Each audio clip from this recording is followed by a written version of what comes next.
بسم اللہ الرحمن الرحیم۔ السلام علیکم ورحمۃ اللہ وبرکاتہ۔ آج ہم جس واقعے کا ذکر کریں گے وہ ہے اطاعت والدین کا ثمرہ۔ اس واقعے کو شروع کرنے سے پہلے اگر آپ نے اس چینل کو سبسکرائب نہیں کیا تو اگر آپ کا دل کرے تو اس کو سبسکرائب کر دیں، اور اگر ویڈیو اچھی لگے تو بیل کا بٹن پریس کر دیں تاکہ اس طرح کی مزید ویڈیوز آپ تک پہنچتی رہیں۔ تو چلیں شروع کرتے ہیں۔ بیان کیا گیا ہے کہ حضرت سلیمان علیہ السلام آسمان و زمین کے درمیان ہوا میں اڑا کرتے تھے۔ چنانچہ ایک دن جب کسی گہرے سمندر میں ان کا گزر ہوا تو دریا میں ہولناک موجیں اٹھتے دیکھ کر ہوا کے پھیل جانے کا حکم دیا اور جناتوں کو دریا میں غوطہ لگا کر نیچے کا حال معلوم کرنے کا۔ جب حضرت سلیمان علیہ السلام کے حکم سے جنہوں نے دریا میں غوطہ لگایا تو اس میں موتی کا ایک ایسا چمکدار قوبہ دیکھا جس میں کوئی دروازہ نہ تھا۔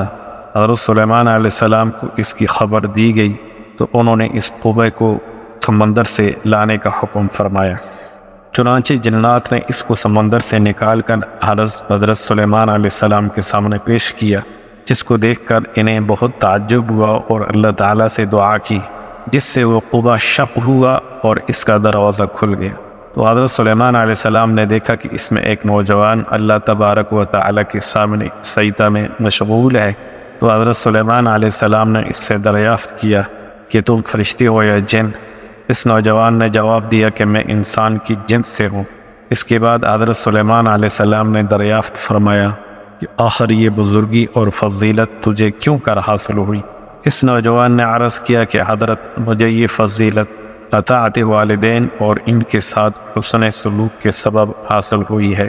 میں اپنے ضعیف والدہ کو اپنی پشت پر لادے رہتا تھا اور ان کی دعا تھی کہ اے میرے معبود، تو اس کو سعادت عطا فرما کر میرے مرنے کا بعد اس کا مقام ایسی جگہ متعین فرما جو نہ آسمان میں ہو نہ زمین میں۔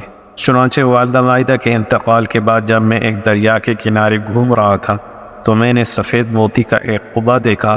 جب میں اس کے پاس پہنچا تو اس کا دروازہ کھل گیا اور میرے اندر داخل ہونے کے بعد قدرت الہی سے خود ہی بند ہو گیا۔ مجھے نہیں معلوم کہ اب میں زمین میں ہوں یا آسمان میں یا ہوا میں، اللہ تعالیٰ اسی میں مجھے رزق عطا فرما دیتا ہے۔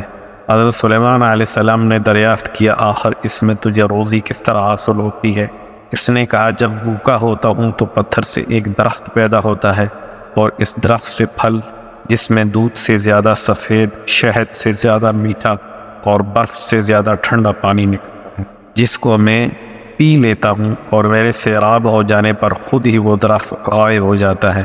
اس کے بعد حضرت سلیمان علیہ السلام نے فرمایا آخر تم اس قبہ میں دن اور رات میں کیوں کر امتیاز کرتے ہو؟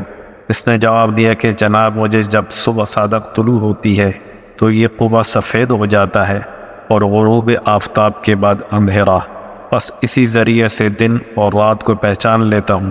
اس کے بعد حضرت سلیمان علیہ السلام کی دعا سے وہ قبہ دریا کی گہرائی میں اپنے مقام کی طرف لوٹ گیا۔ اس حکایت سے معلوم ہوا کہ ماں باپ کی خدمت کی کس قدر عظمت والا کام ہے۔ بے شک جو والدین کی خدمت کرتا ہے وہ اپنی دنیا میں بھی اچھی کرتا ہے اور آخرت بھی اچھی کرتا ہے۔